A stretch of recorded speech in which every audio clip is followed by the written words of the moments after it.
Bonjour à tous, je vous retrouve pour le démarrage des balcons vlog de l'année parce que avec le printemps qui arrive, eh bien on recommence aussi pour moi le jardinage sur le balcon. Avant de vous expliquer un peu les plans pour cette année, je vais vous faire un petit tour de la situation pour que vous puissiez bien vous rendre compte de l'espace si vous ne le connaissez pas encore. Donc on a ici la partie on va dire de salon de jardin. J'ai laissé les lampes dehors ainsi que le salon de jardin on va dire empilé sous la protection du balcon. Bonjour, voici un petit chien. Ils aiment bien venir chercher les feuilles qu'on trouve ici par terre. Milo, poussin, arrête de manger les feuilles. Par terre, on a encore pas mal, je ne sais pas si vous arrivez à le voir, le sable du Sahara qui a été déposé. J'en ai sur la rambarde également, donc ça faudra qu'on passe un petit coup. Un peu de matériel que j'utilise pour jardiner à l'intérieur. Je l'ai gardé là accessible parce que bon, on ne le voit pas trop quand c'est déposé dans le creux du meuble.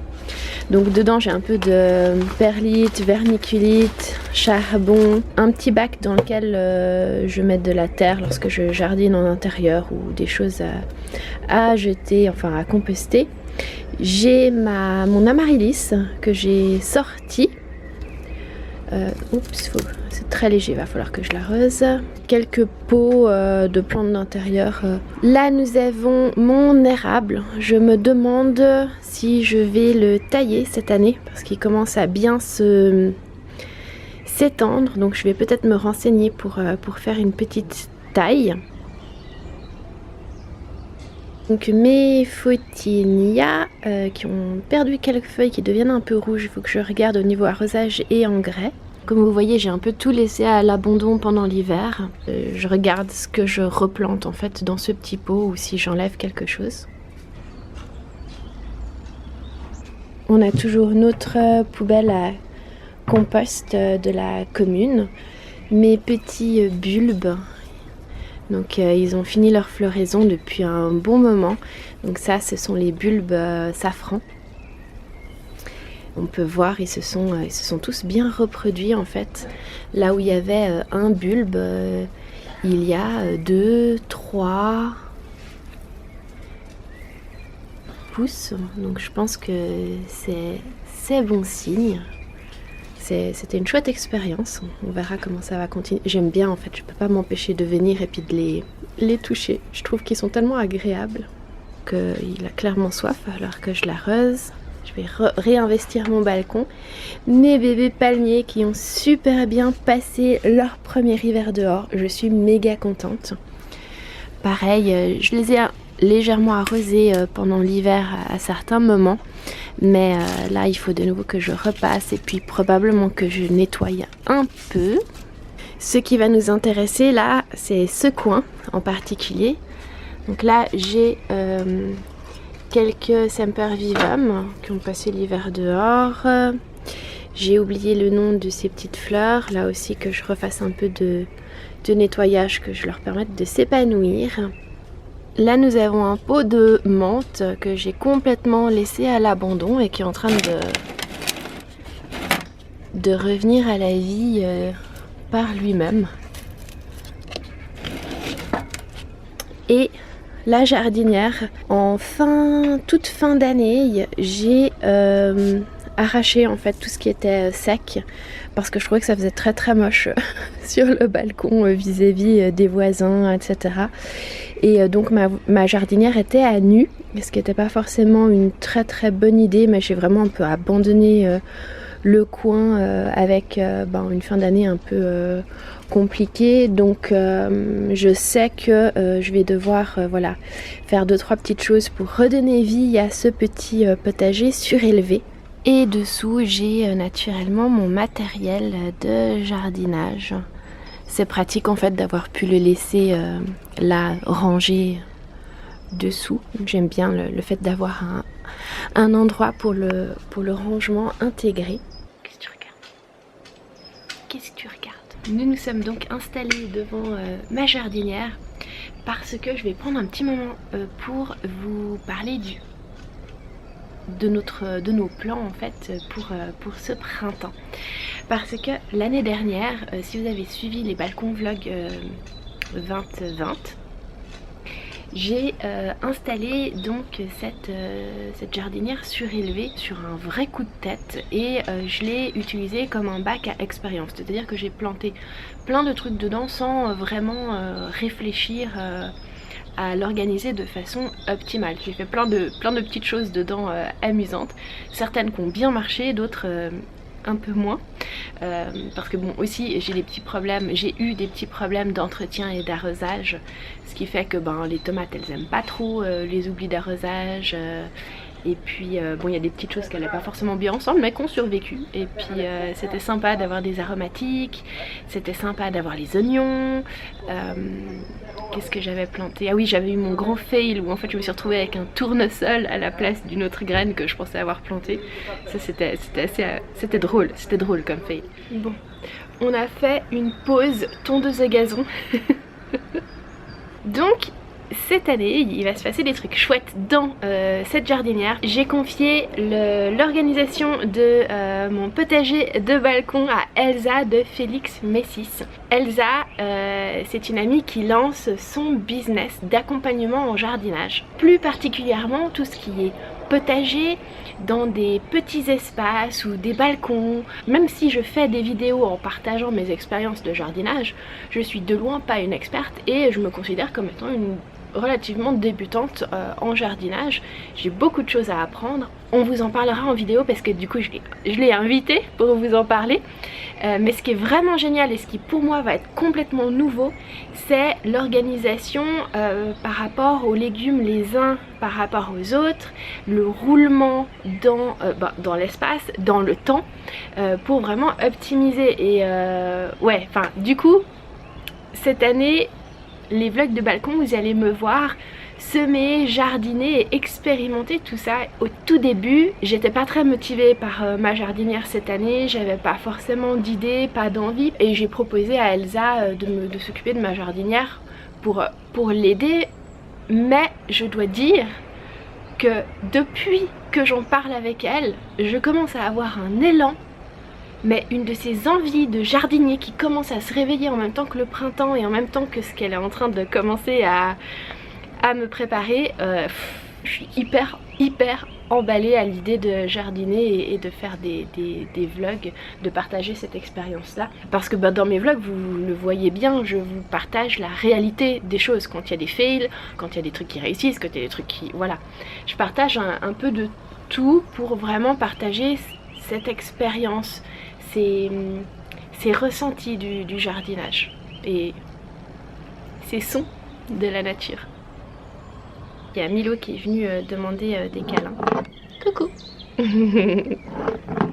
Donc avec Elsa on a déjà fait notre premier appel dans lequel on fait le point de ce que j'ai envie, de ce que j'ai pas envie, des possibilités, des contraintes, parce qu'on a quand même ici le soleil tape fort, il y a pas mal de vent, j'ai souvent des couacs d'arrosage. D'un autre côté j'ai envie d'avoir pas mal de couleurs, d'avoir des choses différentes, autant des choses traditionnelles que des choses un peu plus rares, pourquoi pas. Et elle connaît déjà en fait chez moi parce qu'elle est venue, donc elle connaissait déjà mon matériel et j'ai rien à investir quasiment à part les semis. Si j'avais rien eu du tout, elle aurait pu aussi me proposer comment aménager, avec quel matériel, quel type de jardinière, etc. Mais on va partir sur ce que j'ai déjà, donc c'est parfait. Et je commence vraiment à me réjouir en fait à l'idée de ce qu'elle va me proposer. Donc je vais vous embarquer dans l'aventure. J'attends de connaître ses plans et puis je vais commander les semis, faire les semis avec vous, planter tout ça. Il y en a un autre qui est motivé par ce qui se passe dehors, le bruit des oiseaux.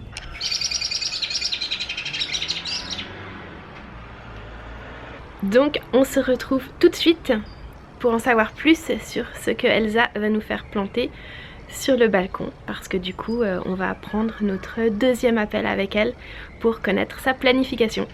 Coucou Elsa! Hello Laetitia! Je leur ai déjà parlé de toi, mais si t'as envie de te présenter en 2 mots, vas-y. Je vais vous présenter un petit peu Félix Messis. Donc le but en 2 mots, c'est d'aider les gens qui ont envie de se mettre un petit peu au jardinage, qui ont peut-être juste un balcon, une petite terrasse, pas forcément une grande surface, mais qui ont envie de faire quelque chose quand même. Il y a plein de possibilités. Moi, je suis là pour vous aider à savoir quoi planter, quel matériel acheter, comment entretenir vos plantes, comment faire la rotation entre les cultures, et comme ça, vous pourrez avoir quand même plein de petites choses sur votre balcon. J'ai déjà fait des semis, j'ai déjà fait du jardinage sur mon balcon, mais en fait, ce que Félix Messis a apporté de plus, c'est vraiment tout le côté rotation des cultures, le bon assemblage. Du coup, c'est pour les débutants, mais même ceux qui ont déjà un peu expérimenté, c'est quand même un plus aussi. Voilà, ça permet quand même de faire des expériences, mais dans un cadre un petit peu plus contrôlé, avec du soutien surtout. Le but, c'est d'avoir un suivi pendant la saison, et comme ça, effectivement, que ce soit des personnes qui ont déjà du matériel ou qui partent de zéro, moi, je peux vous aider à savoir quoi planter, comment mettre les choses ensemble, comment optimiser votre espace aussi. Surtout, ça c'est important parce que souvent, on n'a pas forcément beaucoup d'espace, surtout si on a juste un petit balcon. Et voilà, on peut comme ça profiter de la place qu'on a. On en a plus qu'on croit en général. Purée, je suis tellement, mais tellement impressionnée parce que du coup, nous, on a fait l'exercice sur ma petite jardinière surélevée. Et je suis vraiment impressionnée de la quantité de légumes que tu vas me faire planter, Elsa. Parce que je m'attendais pas, avec le système de rotation et tout, je m'attendais vraiment pas à avoir autant de production sur un si petit espace, en fait. Parce qu'elle fait quoi? Elle fait 80 Par cm 60. par 60. Tu sais mieux que moi maintenant. Ouais, elle fait 80 par 60. Et dedans, tu m'as choisi combien de variétés? Alors, tu as jusqu'à 6 variétés, je crois, en même temps. Après, il y a des choses qui sont... Voilà, il y en a plus ou moins.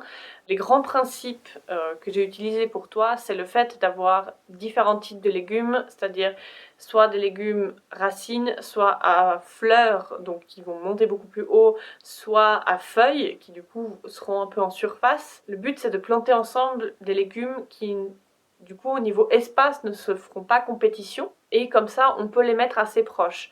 Ce que j'ai fait aussi pour toi, c'est beaucoup des variétés qui sont à tondre, donc c'est des variétés que tu vas pas laisser atteindre leur taille maximale, parce que sinon c'est clair que c'est pas possible. On peut pas faire des miracles non plus. Ouais, hein. ouais, mais c'est cool parce que du coup j'ai quand même une petite production un peu tout le temps grâce à Voilà, ça. exactement. Enfin, il y en a certains, oui, mais de pas attendre pour tout la fin de la saison pour récolter, c'est hyper chouette aussi. Exactement, voilà, donc comme ça te permettra d'avoir des récoltes en continu, et ça te permet voilà, de garder tes légumes dans une taille contrôlée, pour justement pas prendre trop d'espace et pas trop se gêner l'un l'autre. Là, c'est vraiment le but, c'est soit que les légumes, soit ils se gênent pas l'un l'autre, soit même ils cèdent, parce que par exemple, une des problématiques qu'on a identifiées sur ton balcon, c'est que tu as beaucoup de soleil qui tape très fort, et par exemple, on a mis tes poivrons au bord, qui seront donc du coup plus hauts, et ils vont faire un peu d'ombre au reste. Et comme ça permettra de mitiger un petit peu ce souci de soleil qui peut peut-être taper trop fort pour certaines variétés. Et comme ça ira un peu mieux, ça fera de l'ombre. Les poivrons, mais ça c'est c'est la première chose en fait que j'avais repéré chez toi dans tes stories, parce que du coup sur ton compte Instagram, ça fait un moment que tu partages aussi du jardinage, enfin bien avant la création de Félix Messis. Et du coup, j'avais repéré ces petits poivrons et je les avais trouvés tellement jolis, choux. Et c'est la première chose en fait que je t'ai demandé, c'est ces petits poivrons, les poivrons ronds de Hongrie. Donc ça, c'est un des premiers trucs sur lesquels je me réjouis quand tu m'as fait la présentation avec les poivrons devant. J'étais là genre super motivée par les poivrons. Là, en l'occurrence, ton coup de cœur collait bien par rapport à l'espace que tu as, parce que ces poivrons font des plants qui sont pas trop grands non plus, donc ils pourront supporter d'être dans une jardinière assez petite comme la tienne. Moi, l'année dernière, je les ai plantés justement dans des pots, et ça a très très bien marché. C'était pas des très gros pots et ça fonctionne très très bien. C'est vraiment pas un problème. Donc là, en l'occurrence, ça tombait très très bien. Puis ça va être tellement joli parce que du coup, il y aura les poivrons. Donc on a le vert, le rouge, avec tu m'as mis un basilic aussi à côté, Voilà. avec les œillets d'Inde pour justement le bénéfice antiparasitaire. Voilà. Exactement. Ça va être joli en plus d'être utile et pratique. Du coup, ouais, ça c'est pour le devant, ça va être trop joli. Exactement, donc il y a 3 buts avec cette association entre les poivrons, les œillets d'Inde et le basilic. La première, c'est que le basilic, il va effectivement aller très bien avec les poivrons et il va repousser certains parasites. L'œillet d'Inde, il va repousser certains parasites, par contre il va attirer les pollinisateurs dont tu vas avoir besoin pour avoir des poivrons, parce que sinon tu vas juste avoir des jolies petites fleurs blanches que font... Je suis prête à faire l'abeille, ça va. Voilà, alors peut-être qu'il faudra que tu fasses l'abeille, mais c'est quand même chouette si les abeilles viennent chez toi. Et en plus, ben oui, ce sera joli, ça t'ajoute un petit peu de couleur selon les couleurs des œillets d'Inde que tu choisis. Dans les autres trucs que tu m'as préparés, est-ce qu'il y a des choses que tu as envie de présenter en particulier? Parce qu'on va peut-être pas tout montrer maintenant. Alors, un truc que je t'ai mis, bah, puisqu'on reste dans le thème de la couleur, c'est les côtes de bêtes, qui sont des petites bêtes à tondre, que je t'ai choisi une variété qui est rouge foncé, mais vraiment d'une couleur mais incroyable. Et comme tu le sais peut-être, la couleur des aliments influe quand même sur les nutriments qu'il y a dedans. Et là, du coup, ça te permettra justement de varier avec le vert, etc. Donc non seulement au niveau nutritif, ce sera cool, mais en plus, ben, elles sont trop magnifiques, quoi. Ouais, c'est vraiment un rouge très très foncé, très profond. De manière générale, les côtes de bête, c'est quelque chose qui est vraiment plein de minéraux et c'est super bon. Et ça va faire des jolies assiettes. Tu vas aimer. Ouais. Je m'attendais vraiment pas à ce que je puisse avoir des carottes dans cette jardinière, vu qu'elle est vraiment pas profonde.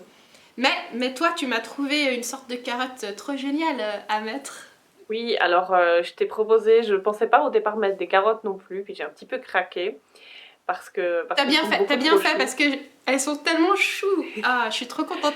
Ça fait partie en fait quand tu m'as présenté tout ce que tu allais me faire planter, il y a eu plein de moments où j'ai commencé à m'enthousiasmer beaucoup plus que ce à quoi je m'attendais.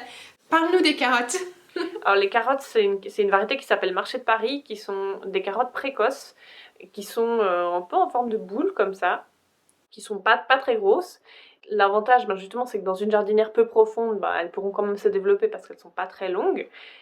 Et en plus, elles sont justement précoces. Donc, tu pourras les récolter assez rapidement et après mettre autre chose à la place. Avec ces carottes, tu pourras, justement, comme elles sont petites, je pense que tu auras intérêt à les récolter assez jeunes. Et tu n'auras même pas besoin de les éplucher, en fait. Tu pourras juste les brosser un petit coup et tu les fais comme ça directement et ça ira super. Bon, moi, j'avoue que les patates et les carottes... tant que la peau elle est jolie, je les épluche pas en fait. Je sais qu'il y a la team épluchure, pas épluchure, mais j'ai tendance à pas trop éplucher les patates et les pommes de terre, donc les carottes et les pommes de terre, tant que c'est pas trop épais ou trop abîmé. Exactement. Tu dis que je pourrais les enlever assez rapidement. Est-ce que tu veux nous parler un peu de la rotation des cultures et du bénéfice en fait de la rotation des cultures? Parce que c'est à la base de ce que tu nous proposes en fait. Exactement. Alors, ce que j'expliquais au début quand je disais que tu auras jusqu'à 5 à 6 variétés en même temps, c'est qu'en fait, en soi, je te propose beaucoup plus de choses que ça.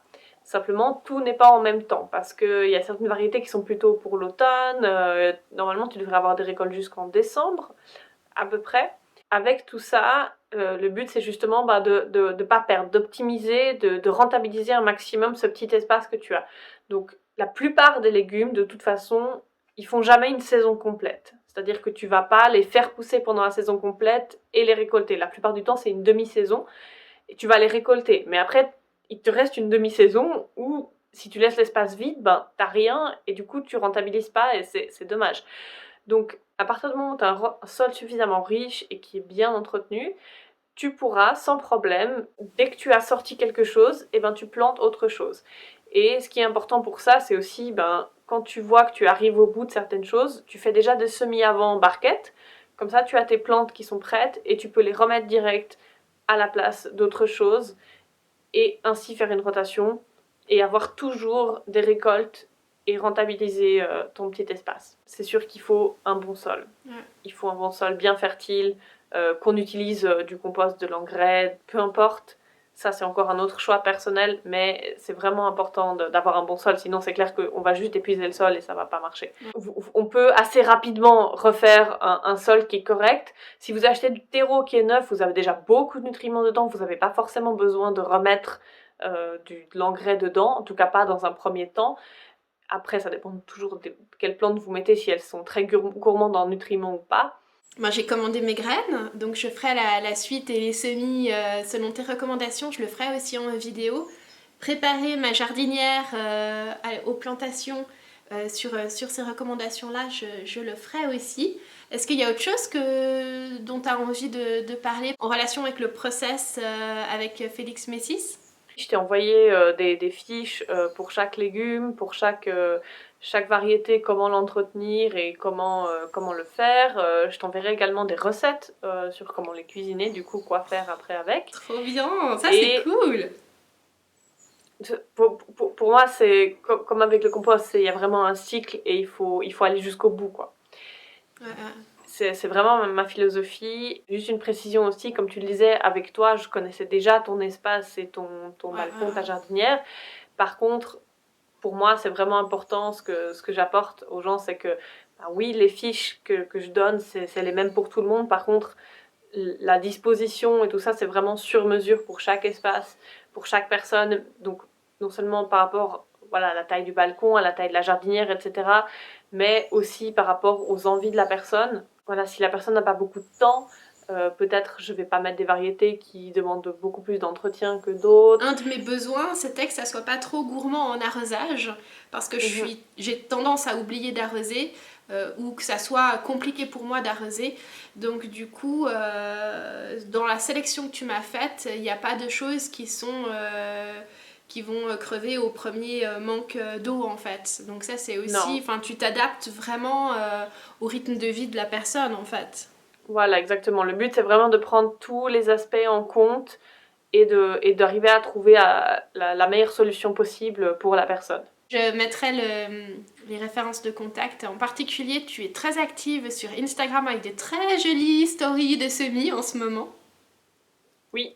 Ben, c'est la période. Ouais, d'ailleurs, je vais commencer très vite, maintenant que tout est planifié, je vais pouvoir commencer. Je vais les démarrer et si après je vois que le planton que j'aurais obtenu est pas fabuleux, ben, je me laisse quand même l'option d'aller en acheter pour les remplacer. Tout à fait, ça peut arriver aussi. Moi, ça m'est arrivé même l'année dernière où j'ai raté mes semis, notamment de tomates. J'ai acheté des plantons et puis ça a très bien fonctionné quand même après. C'était pas grave. Merci beaucoup Elsa en tout cas pour toute cette organisation que tu m'as mis en place, puis pour être venue nous en parler en vidéo. Je pense qu'on se retrouvera prochainement et dans tous les cas. Avec ton contact, ils peuvent te retrouver sur Instagram aussi s'ils ont d'autres questions ou s'ils ont envie de voir ce qui est possible chez eux. Ouais, moi je donne aussi quand même plein d'astuces sur Instagram, je montre un peu ce que moi je fais, etc. Donc voilà, avec plaisir. Je trouve toujours super chouette d'échanger avec les gens et avec toi. Donc. On disait, c'est la combienième fois que tu viens sur la chaîne? Troisième fois que tu viens sur la chaîne. Avec plaisir. Bon alors à tout bientôt, puis nous on va se retrouver dès que j'ai reçu mes semis pour le unboxing et la présentation de tout ce que je vais planter. Ciao. Bye. Super bonne nouvelle, j'ai reçu mes semis. Donc ma commande de chez Zollinger Bio, les petites graines. Et j'ai aussi reçu un petit colis directement de Elsa.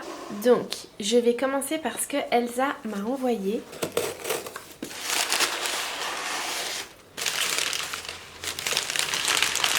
Là, il faudra que je regarde à quel moment je dois le planter. Elle m'a tout donné. Et puis elle me les a envoyés parce que bon, c'est une copine, elle en plantait également. Par contre le reste, avec la liste qu'elle m'a donnée, j'ai passé commande chez Zollinger Bio. Ça a mis 2 jours à arriver, donc ils sont hyper rapides, c'est parfait. Alors là nous avons la merveille des 4 saisons. C'est une salade, c'est une laitue. avec des jolies couleurs. Nous avons également les radis marché de Zurich. Du coup c'est suisse, parce que Zurich c'est en Suisse. On est que sur des graines bio. Mais là, ce que j'aime beaucoup, c'est des radis, ça change un peu en fait. Et du coup, j'aime bien. Elle m'a mis des graines, des choses assez standards, mais aussi des choses qui changent un peu en termes de variété, vous allez voir. Donc, également, les radis Saxa. Là, on est dans quelque chose qu'on a un peu plus l'habitude de voir au niveau des radis. Nous avons du pak choy. Donc, c'est ces espèces de choux asiatiques. C'est bien parce que ceux-là, ils sont pas trop grands et c'était le bon compromis par rapport à ma jardinière. Des carottes marché de Paris. Et ça, ce sont les toutes petites carottes. Un peu plus, j'imagine que ça ressemble un peu plus à la taille d'un radis. On verra, ça je me réjouis beaucoup de les planter. Alors ça, c'est pour après. Nous avons ici du basilic. Un oignon à tige, ça c'est parce que dans les salades, sur les salades de tomates par exemple, etc. c'est genre parfait pour cuisiner. Des petits poivrons, ça c'est les poivrons ronds de Hongrie. C'est ceux sur lesquels j'avais craqué en les regardant chez Elsa. Comment ça s'appelle là où vous habitez? Chez nous on appelle ça du rampon ou de la mâche. De la doucette également, donc celle-là c'est une sorte de rampon à cœur d'or, donc on voit avec le cœur doré, ça change un peu, ça met des couleurs différentes dans l'assiette. Et ici nous avons les bêtes rouges, mais elles sont d'un rouge sombre absolument incroyable. Ça aussi, ça va rajouter de la couleur. Et j'ai pris de la camomille, alors ça c'était pas prévu dans la liste d'Elsa, mais j'ai pris parce que j'ai eu envie de planter, vu que je consomme beaucoup de tisanes de camomille, j'ai eu envie de planter de la camomille peut-être au pied de mes arbres, on verra. J'avais envie de rajouter plein de graines à la liste que j'avais, mais j'ai été super sage, je me suis, hormis celle-là, je me suis tenue à la liste donnée par Elsa. Voici donc toutes les petites graines que vous allez me voir semer et planter, peut-être même consommer cet été sur mon balcon. 1, 2, 3, 4, 5, 6, 7, 8, 9, 10, 11. Donc là nous avons 11 petites choses et tout ça, ça peut tenir dans ma jardinière. Dans ma toute petite jardinière. Tout ne sera pas semé en même temps, j'ai un petit calendrier. Et d'ailleurs, si je me souviens bien, il me semble que je vais commencer par semer la salade et les poivrons peut-être, je suis plus sûre, il faut que je regarde. Je vais vérifier sur sa liste et puis on va faire les semis ensemble. Donc voilà pour ma petite commande. On va s'y mettre tranquillement sur le balcon. Coucou, on se retrouve aujourd'hui pour faire les semis. J'ai monté quelques options de la cave que je vais vous montrer. Alors, parmi les options que nous avons pour faire des semis, quand on en a vraiment pas beaucoup, j'ai cette petite boîte de chez Hello, donc avec le dessus dans cette petite serre, avec la soucoupe, le contenant dans lequel on peut planter. C'est pas mal quand on n'a pas grand chose. Maintenant moi je vais planter un peu plus quand même, donc je sais pas si je l'utiliserai cette fois.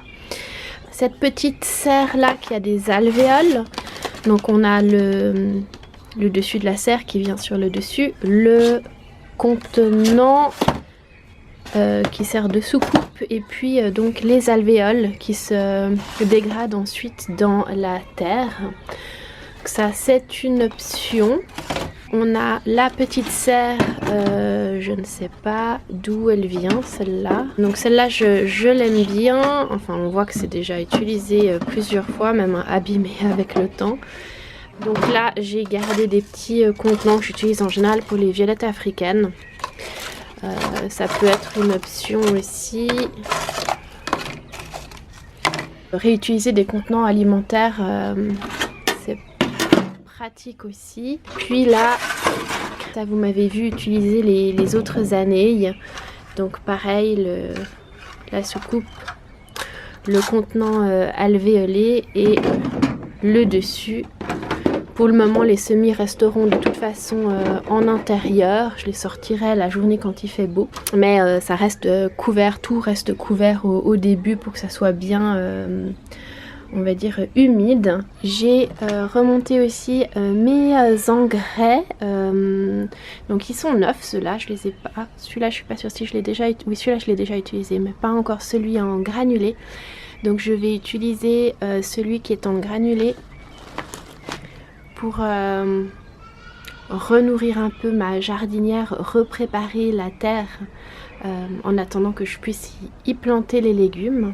J'ai monté aussi la terre au-delà de chez Ikea. En fait, c'est de la fibre de coco qu'on peut réhydrater. En option, c'est pareil, de la fibre de coco en petits sachets, ça se réhydrate et puis on peut planter la graine dedans. Vieux trucs qui traînent et puis que je m'étais dit c'était peut-être l'occasion de les utiliser, mais je sais pas trop. Donc là c'est réflexion pour les semis. Une graine, quand elle pousse, elle n'a pas besoin que la terre soit très nutritive au tout début, donc la terre de coco ça va très très bien. En plus c'est assez aéré. Et puis je pourrais aussi, pourquoi pas, utiliser ça pourrait être pas mal d'utiliser le biostimulant Tridis, je l'avais utilisé l'année dernière. Et puis pour la terre, je vais sortir mes gants. Hop. Et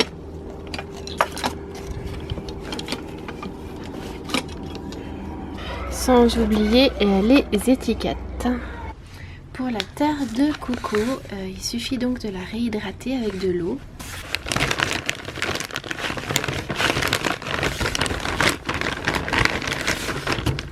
Par contre, je vais faire que la moitié. Du coup, je mets la moitié de l'eau qui était recommandée.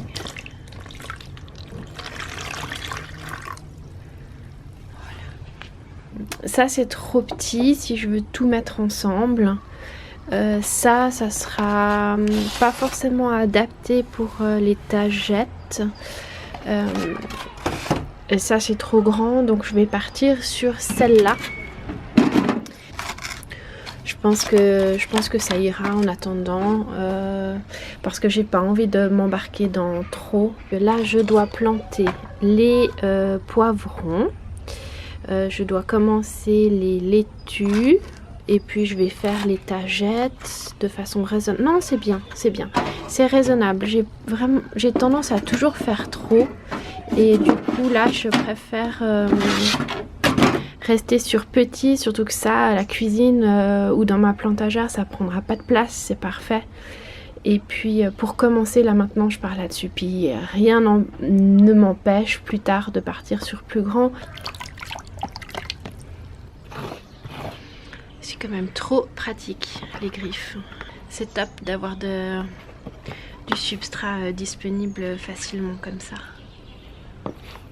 J'ai lavé la petite serre et les petits pots que je recycle. La terre, elle est prête. J'ai quelques petits morceaux à casser. Allez, on y va avec les mains.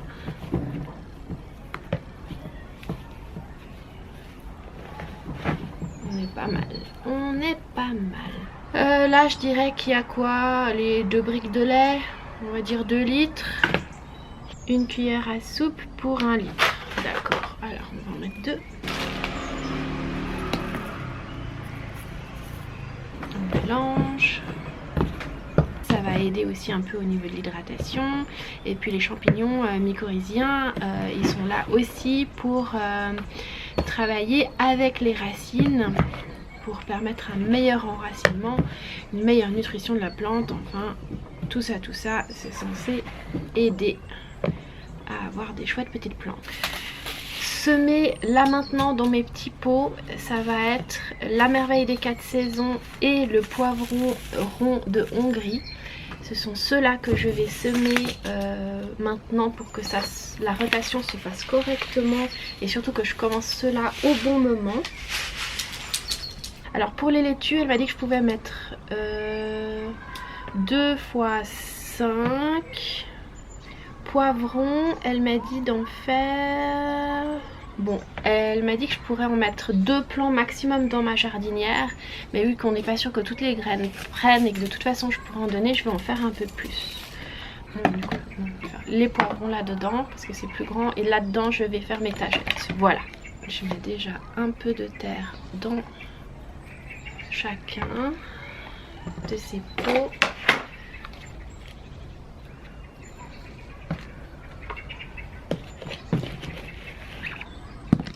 Ça va se tasser encore un peu, mais là, je pense que c'est bien.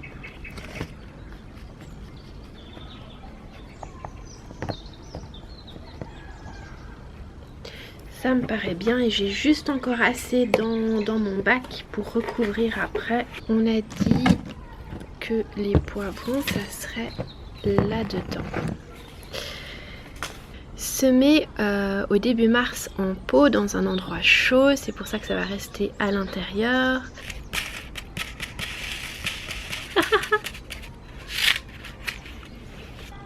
Je vais en mettre une là, une là, une là, une là. Ouais, je vais en mettre un peu plus et puis j'éclaircirai en fait, c'est-à-dire que j'enlèverai les graines qui n'ont pas pris ou qui sont trop petites pour privilégier celles qui auront pris et puis qui seront grandes et fortes.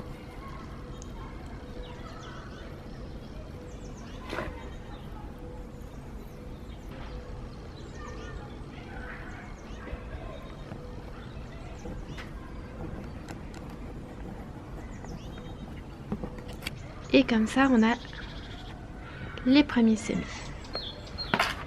Pour les laitues,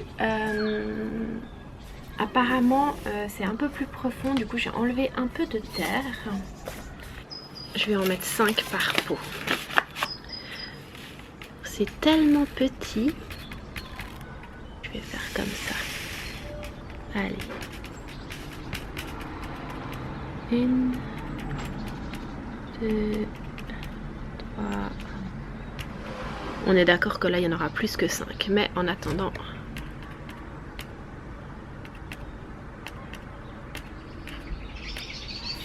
je pourrais toujours de nouveau garder que certaines. Ça a coupé, je ne sais pas où j'en étais, donc j'ai rajouté une couche de terre sur le dessus, j'étale bien, je tapote pour compacter un peu tout ça, mais pas trop. La terre de coco, je viens de l'hydrater avec de l'eau, donc on sent qu'elle est très très humide, donc j'ai pas besoin d'arroser, alors que si je vais utiliser de la terre, j'aurais arrosé là maintenant.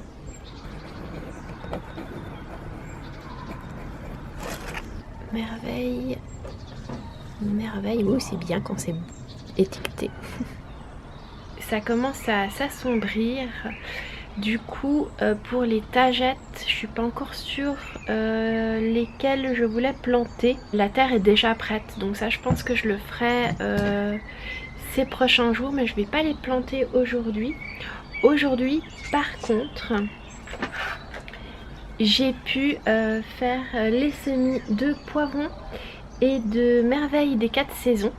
Je vais y recouvrir avec le petit toit de ma serre, comme ça, et je vais y laisser à l'intérieur parce que pour le moment il fait encore trop froid dehors et la température pour permettre aux graines de germer n'est pas encore là. Donc dedans il fait chaud, il fait bon et j'espère que les graines pourront commencer à germer, à pousser. Je vous montrerai dès qu'elles auront pointé J'allais dire dès qu'elles auront pointé leur museau, mais non, dès qu'elles auront pointé leur cotylédon.